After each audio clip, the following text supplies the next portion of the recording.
What if you could scale your voice so that you could have individual conversations with members of your audience at the same time? Well, we're going to answer that question. My name is Teri Fisher. I am a clinical assistant professor in medicine, and I am also a voice tech enthusiast. I often say I'm a physician by day and a voice enthusiast by night. I'm the creator and the host of The Voice Den, an online reality show all about voice technology. I have been very humbled to be recognized as a top 17 voice influencer by VoiceBot, as well as a top 40 voice AI influencer by SoundHound. I've also won a couple of awards, and it's a real pleasure to be able to share my passion for voice technology with you today, and why it's so important for small businesses and brands to be thinking about voice marketing in these coming years. I'd like to share a couple of things with you today. I want to talk about, first of all, what is voice technology? So if you are new to it, then hopefully this will be a great overview for you. If you are familiar with it, it might be a nice review for you. We're going to go into the why is it important? Why is voice so important right now? We're going to talk about how you get started in voice so that you can take advantage of this opportunity. And then I'm going to share a little bit of a case study with you about something that I did to grow my own personal brand using voice technology. So let's dive into, first of all, the what of voice tech. What is it? Well, I'm going to start with a story. I remember when I was about 10 years old or so, I'm dating myself here a little bit, I came home from school and my parents said, "Hey, we bought this new technology." And me being this tech geek at the time, I always loved technology, I always have. I was so excited, so I ran into the room, and there sitting on the office desk was what you see here. It was a Tandy computer from Radio Shack, our very first personal computer. And we put that floppy disk in that drive that you can see there, and we booted it up, and we sat there, and you can see what was on the screen. It was text, prompts. And I sat down and I started typing on that keyboard. And I spent hours typing on this thing. And today it's hard for me to remember what I spent so long typing, but I did. And it was so much fun, and I loved it. And that started my love of computers and technology. We fast forward about 10 years, and then this emerged. It was another computer, but this time it ran a different operating system. The initial computer was MS-DOS, Microsoft Disk Operating System. This now had MS Windows, and this had a mouse. It was a graphical user interface, and we could move the mouse around, and that would move the cursor on the screen. And for those of you that will remember this, it was quite magical at the time. And I remember sitting down and drawing these stick figures with the little mouse. It was so much fun. And then about 10 years later, as it so happens, history shows that about every 10 years, there's a change in operating systems. Steve Jobs got up on stage and introduced us to the iPhone, this truly magical piece of technology that had a touchscreen that we could pinch and tap and swipe and zoom. It was incredible. And so, as I said, we see these transformations in operating systems approximately every 10 years. But what has been the same about these three that I've mentioned so far? Well, in the first case, the way that I interacted with the computer was through a keyboard. In the second case, it was with a mouse. And in the third case, it was with a touch screen. In all three cases, my fingers, my hands were on some piece of hardware: a keyboard, a mouse, a touch screen. And now here we are approximately a decade later, and we're seeing a new operating system. And what is it? It is our voice. For the first time ever, due to the advances in artificial intelligence, machine learning, natural language understanding, natural language processing, and these various technologies, we are able to talk to computers, and computers are able to answer us intelligently. And what that means is, for the first time, we are not having to learn these skills of typing, swiping, clicking, etc. We no longer have to adapt to the computers. The computers are adapting to us. And this is something that we have never seen before. This is a huge paradigm shift. So why is that so important today? And why is that so important to brands? Well, voice is extremely compelling as a way to interface with computers. And this is going to lead to a future where we are going to have computers around us, ambient computing as it is being known as, where there are microphones and speakers, smart microphones, smart speakers that can intelligently have conversations with us. But why is voice so important? Well, there are 5 main reasons. And the first one is, and again, unlike other technologies that we've talked about already, voice is extremely versatile, meaning you can multitask when you are using your voice. You can be driving your car and having a conversation with someone. You could be working out. You could be bathing your children. But we shouldn't be driving our car and texting at the same time. And so voice is very versatile. Voice allows us to multitask. We can do almost anything at the same time as speaking and listening. The next reason is voice is omnipresent. Like if you were standing in this photo in the middle of these trees, the trees surround you. Voice is audio. Audio surrounds us. If somebody calls my name from behind me, I'm aware of that. I can hear that. And that's different than just staring at a screen. And so for that reason, voice is always on and available. It completely envelopes us with the sound of the spoken word. Innate. Voice is innate. It is instinctual. When we are born as a baby, what is the very first thing that we do? We cry. We use our voices to say, "Hey, I'm here." There is no learning involved. It is absolutely innate to us as human beings.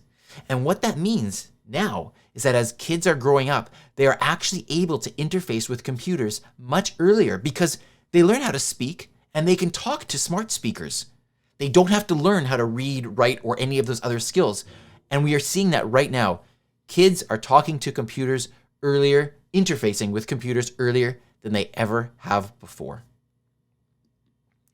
And so voice is innate. It is instinctual. It is the most natural way that we as human beings know how to communicate with each other.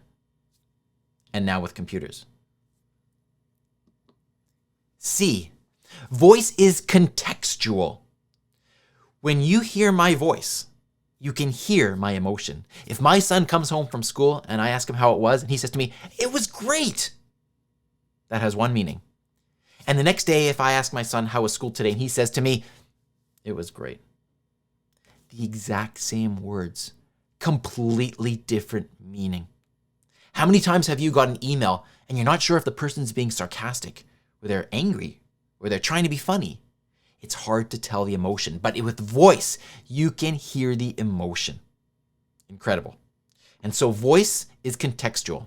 It is expressive. We can hear the way people are speaking, and it reflects the emotional and physical states of the person. In fact, as an aside, there's actually a lot of medical research going into diagnosing illnesses and diseases and mental health problems and cognitive decline just literally from the sound of our voice. And finally, E, voice is efficient. When the average person types, they type at about 40 words per minute.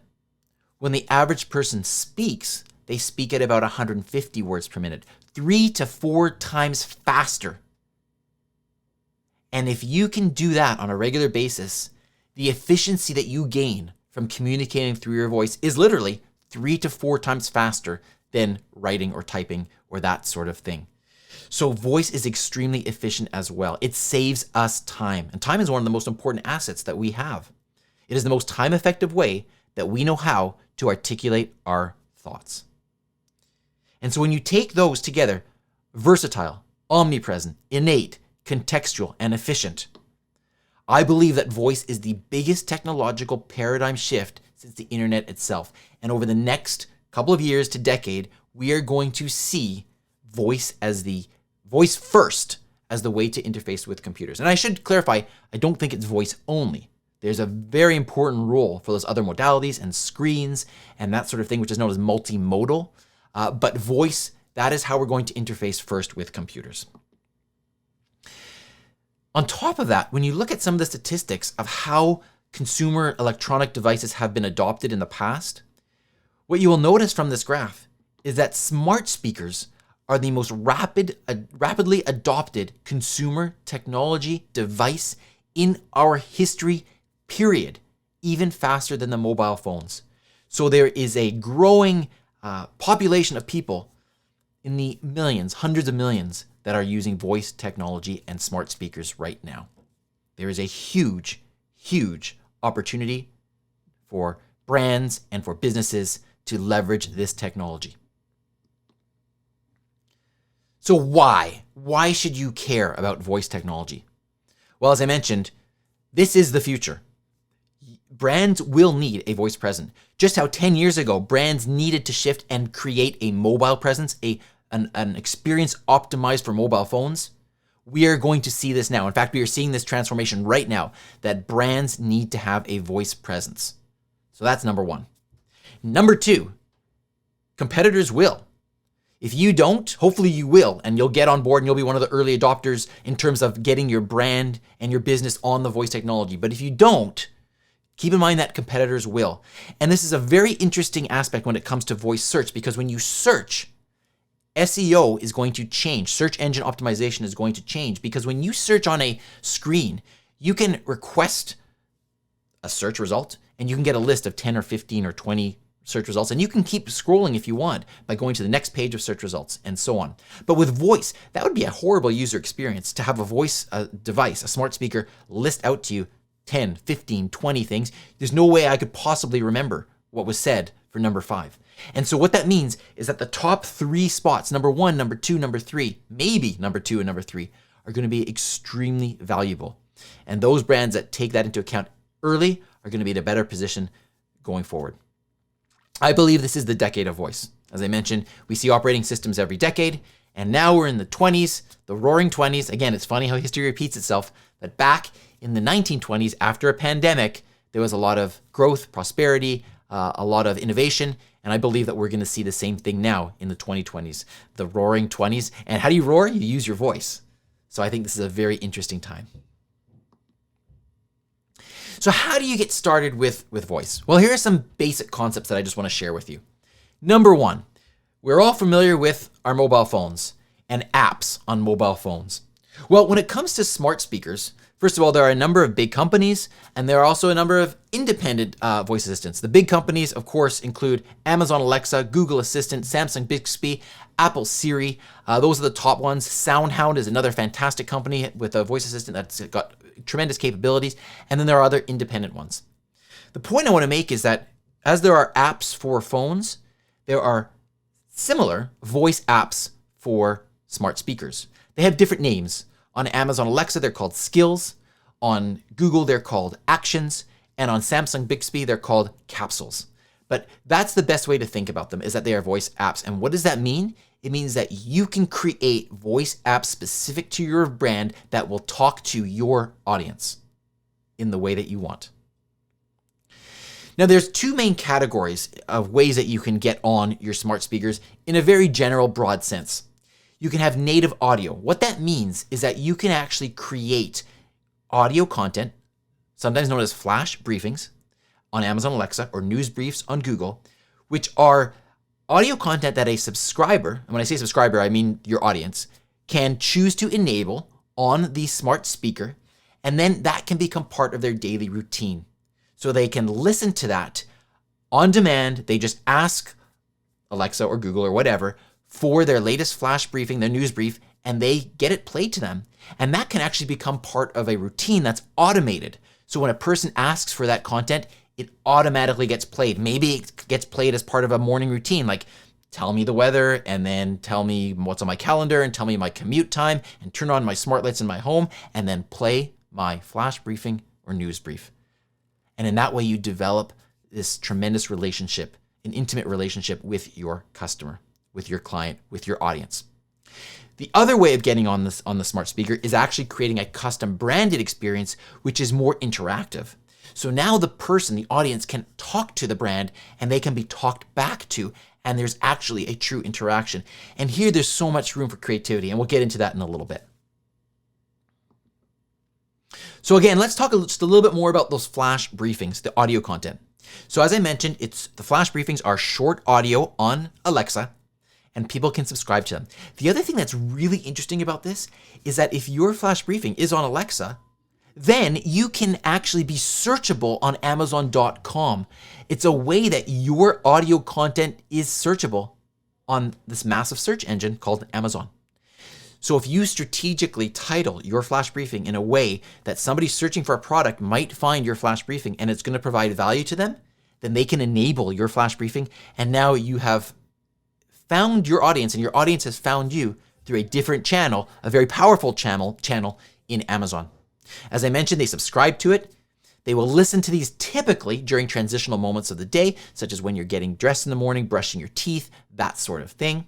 And in such a way, you can form a very intimate relationship with your customer, with your audience. Now, when it comes to custom branded experiences, again, the interactive type of experiences, there are three main ways that you can do this. You can use templates, you can use no-code solutions, and you can get into custom coding solutions. So let's talk a little bit about each one of those. And I just want to break this down a little bit for you so you can see the difference. And I'll show you this table once we finish talking about each one of these. But what you'll notice, the big point here, and we'll come back to this again, is that the templates are the easiest, they're the least expensive, the time to deploy them is relatively short, but the downside is that you can't customize them as much. The no-code solutions are sort of in the middle, and the custom coding solutions offer the most customization, but they also take the most skill to build, the time to deploy, and they are the most expensive. So for a small business or brand, a solopreneur, a small business, I tend to recommend the line in the middle, the no-code solutions, and we'll talk more about those. In fact, we'll talk more about all three of those right now so you get a sense of what each of those are. So templates. Again, I'll give you the example with Amazon. Amazon Alexa has these things called skill blueprints. Again, a skill is on Amazon what an app is on a phone. And when you take those blueprints, you basically can plug and play your information into an already built framework to then launch the skill on Amazon Alexa. So what are some things that would be appropriate for a blueprint? Well, maybe there's common Q&As or FAQs. There are blueprints that you can use to do that. You basically fill in your questions, you fill in your answers, and then once this is deployed to Amazon Alexa, then a customer, a client, an audience can talk to Alexa, ask those particular questions, and get the responses. Another example is an onboarding guide. So say, for example, you have some type of product. You can create a custom branded experience around that product. You tell your customer what to say to Alexa to enable that onboarding guide, and then there could be a dialogue about that. Those are just two examples. I hope that gets sort of the creative juices flowing in terms of what is possible with this. No-code solutions. So there are a number of platforms out there that provide the opportunity for you to create more customized experiences. And I, like I said, I think this is the sweet spot here for small businesses that allow you to create these customized experiences using various types of no-code solutions. There are some that are more plug and play where you type in your responses, but you yet have more control over the types of questions and the flow through that. And then there are other solutions where you can use a drag and drop editor where you bring in the text of what your user would say, and then you drag in the text of what Alexa would say, and you join those in a flowchart. And then maybe it branches depending on the questions, and you can bring in audio. You can choose to make them more complex by tapping into APIs of other sources and this sort of thing. So what's nice about this type of solution is that you can start basic, but there's a huge amount of room to grow there. And you do not have to know how to code. There's a little bit of a learning curve compared to using an Alexa blueprint for sure, but you can very quickly create at least the simple Alexa experiences, customized experiences, and then grow from there. The nice thing about this is that you can also deploy, depending on the solution and the company and the platform that you choose to use, you can deploy to multiple platforms, meaning you can create a skill, an action, and deploy it to Alexa and Google and more. And by the way, I'm going to have a list of some of the top resources that I recommend on my website at drterryfisher.com/resources, which will be constantly being updated in terms of the best resources for you to leverage this technology and for you to get started. I'll have the link to that resource at the end as well. Finally, the custom coding solutions. These are, well, they're going to be as complicated as you can get.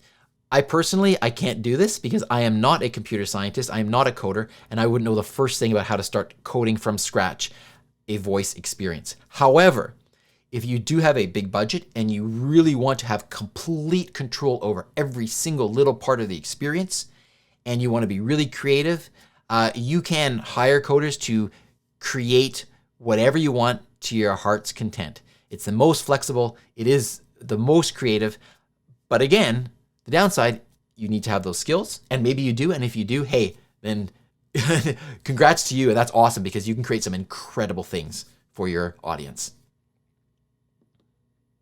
So again, if we come back to this table, again, the templates, not as much customization, not as much skill required, very quick to deploy, and the cost of these templates, at least in the case of the Amazon Alexa blueprints, they're free. The no-code examples are in the middle. There is some, definitely, actually there's a lot of customization you can do. There is a little bit of skill required depending on how complex you want to get.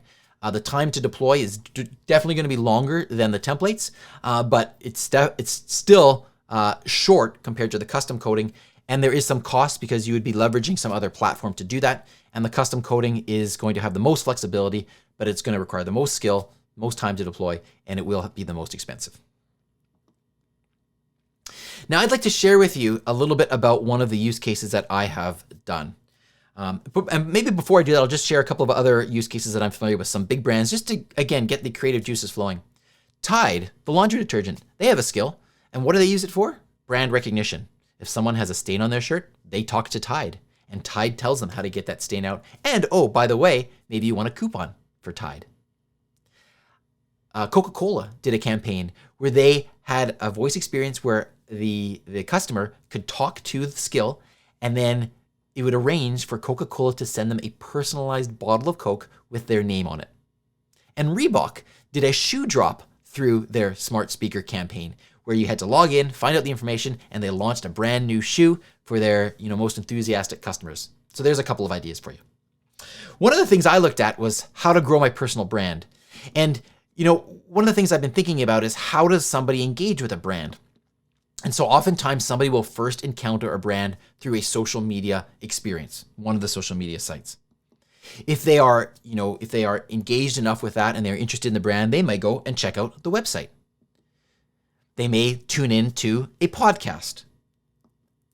They then may actually play the flash briefing if they have a flash briefing. And you can see what I'm doing here is I'm outlining some of the assets that I have created.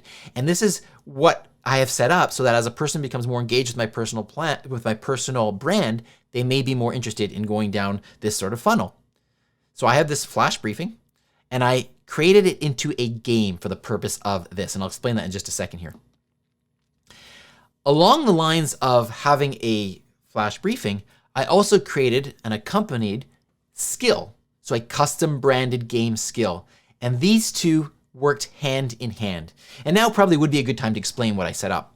My idea was I had this flash briefing and I decided that for 10 days, I would have a game on my flash briefing. So each day on the flash briefing, I dropped a clue to a puzzle. And then the person would listen to it. And if they could solve that puzzle, they would go to the Alexa game skill called Crack the Code and see if they got it right. And if they got it right, Alexa would actually tell them a piece of the final code. This was very interactive. Then if they played this game for 10 days and got all 10 pieces of the code, and I should say the first iteration was actually 2 weeks, so it was 14 days. Then they got the 14 pieces of the puzzle. And then they'd go back to Alexa, say, Alexa, here's the final code. And Alexa would tell them if they got it right. And if they did, it would ask them for their phone number so that they could be sent an automated text message that tells them how to enter to win a grand prize by going to my website and opting in. This essentially was the first voice marketing funnel that I'm aware of. And I want to tell you a little bit more about the results because it was pretty fun and pretty remarkable. So this is how it worked. For those 2 weeks, in the case of the first iteration, people would become familiar with my brand, social media, website, podcast. But in all cases, I would be driving the traffic to my flash briefing where they would learn about this game and be able to play along. Then from that, they would be driven over to the Alexa skill where they would actually play the game, right? And talk to Alexa and see if they got the code right from the daily flash briefing. If they got it right, they would get that SMS message and then they would have the opportunity to opt in. So what were the results like? Now, I've done this a couple of times. I'm going to tell you the results even of just the first time I did it. So this was a 2-week episode, 2-week game. I had 574 contestants. 20 of them cracked the final code. And 2 of them, we had 2 prize winners, a grand prize winner and a participation prize winner. I'd like to share with you a little bit, though, about how my social media engagement and following grew over the course of running this voice marketing funnel. So the way that I'm going to present this data to you is I looked at the 2 weeks immediately leading up to the game, crack the code, and then the 2 weeks during the game. So it gives you something to compare. So my Twitter followers, it grew by 491%. That was the number of followers that I grew in those 2 weeks of the Crack the Code contest compared to the 2 weeks prior. Twitter link clicks. So how often were people clicking on the stuff that I was sharing on Twitter? Well, that grew 427% over that 2-week period. Twitter retweets, that grew 65%. Twitter likes, that grew 139%. And Twitter impressions, this one I couldn't believe. It grew 2,140%. That's how many more people saw my content because of the contest and because of people sharing it as well. So those were the Twitter results. They were impressive in my mind for a 2-week voice marketing funnel. As well, my web traffic grew by over 100% for that 2-week period. And so this is just an example of the type of creativity and the type of things that you can start to think about with voice marketing. These were some of the comments that I had as well. Just to highlight a couple, this is an interesting experiment. They're gamifying flash briefings. This may become its own genre. Teri, we've been trying to find the answer to your question for about 2 hours. When was the last time you had somebody engaging with your brand for 2 hours straight? This is what is taking Alexa skills to the next level looks like. Congratulations on your 500th flash briefing. I did this as a celebration of my 500th flash briefing. Today's flash briefing was fun. I'm enjoying the game. This is definitely an interesting concept. I can see major brands creating flash briefings with gamification to drive traffic. And the last one, if I get out of the way here, thanks. This is the most fun I've had online in ages. So people really enjoyed the experience as well. And so I just want to wrap up by thanking you for your time. I hope I've made it evident that I believe that the next couple of years are going to be incredible for voice. I want to encourage you, whether you are a small business, a brand, a personality, a nonprofit, you just want to promote your hobby. Voice is the next big platform. And think about how you can get involved with voice technology. Think about how your brand sounds. Because more and more, it's not going to be about what does your brand look like. It's going to be about what does your brand sound like as people are talking to computers and computers are talking back to them. So with that being said, I have a list of resources available for you covering all kinds of aspects of things that I've been speaking about at drterifisher.com/resources. Again, I want to thank you so much. I encourage you to reach out to me. Please connect with me. My website is there, and my handle, Dr. Teri Fisher, DrTerifisher, is the same on Instagram, Twitter, and Clubhouse. I encourage you to join me on Clubhouse. I love connecting with people from the voice community on Clubhouse. And I also encourage you, if you're interested, to join our events at thevoiceden.com. So thank you again for your attention. I look forward to hearing your voice very soon. All the best, and thank you.